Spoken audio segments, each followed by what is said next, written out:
Всем привет, қыздар, қалдарыңыз қалай? Мен сіздерге бүгін Каспидегі депозиттің атын қалай ауыстыру керек екенін үйретемін. Ол бізге не үшін керек? Қазіргі таңда көп адамдар наличныйды ұстанбайтын болған, наличныйды шығарып әкелуде проблема. Сондықтан наличный ақша жинағаннан көрі депозитке ақша жинағанды жөн көреді.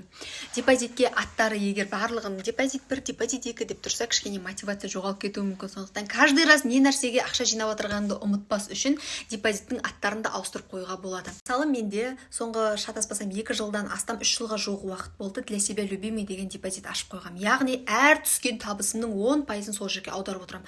10 мың теңге тапсам 1000 теңгесін саламын, 100 мың теңге тапсам 10 мың теңгесін саламын. Қанша ақша көп тапсам да, аз тапсам да, әр түскен табыстың 10%-ын, кемінде 10%-ын, ол 20% болуы мүмкін, ол 30% мүмкін, өзім білем да, но кемінде 10%-ын сол жаққа депозитке аударып отырамын. Ол маған неге көмектеседі? Ол миған, енді мен декретте отырған адаммын, үйде отырмын, аздан кешке баламен отырмын, жұмыста істеп, балаға да қарап, үйінде шаруасын жасау үшін, кейде біз выгорание болып кетеді, шаршап кетеміз, депрессияға түсіп кетеміз. Сондай түспес үшін әр түскен табысымның 10%-ын өзіме деп сақтап қоямын да.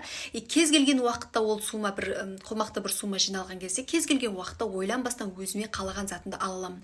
Мүмкін алтын алу мүмкін, мүмкін киім алу мүмкін, мүмкін салонға бару мүмкін деген секілді. Яғни тек қана өзіме жұмсаламын. Ол ақша ешкімге берілмейді, еш жерге төленбейді, тек қана маған. Мені көріп отырған қыз-келіншектердің арасынан егер енді ғана жай үйде отырып табыс тауып бастасаңыз, енді ғана алғашқы тиындарыңыз тауып бастаған болсаңыз, бірінші өзіңізге төлеуді әдет етіңіз. Ол кезде сіздің табысыңыз артады, сізге энергия жаңалдегі беретін болады. Өзіңізге жаратқан ақша сізге 10 есе болып, яғни бұл инвестиция в себе, өзіңізге 10 есе болып қайтып келетін болады. Сондықтан тапқан табысыңыздың бір бөлігін өзіңізге төлеуді ұмытпаңыздар және әдет қылыңыздар. Ең бірінші сіздермен Каспида депозит ашуды үйренеміз. Ол үшін Каспи приложенияға кіреміз, мой банк батырмасын басамыз, сол жерде открыть Каспи депозит деп тұрады. Менде уже 2 депозит бар, но 3-еу, 4-еу, 5-еуге дейін аша береміздер. Ең астындағы открыть Каспи депозит деген кнопканы басамыз. Дальше мына жерде сізге доллармен ашасыз ба, теңгемен ашасыз ба деп тұрсыз. Конечно, теңгемен ашамыз. Теңге дегенді басамыз. Мына жерде данныйларымыз автоматически шығып тұрады. Продолжить кнопкасын басамыз. Дальше осылай 100-ге дейін айналып барады. Соны кішкене күтеміз дағыны. Мына жерге тағы да сіздерге условиясын көрсетіп тұр. Открыть депозит деген кнопканы басамыз.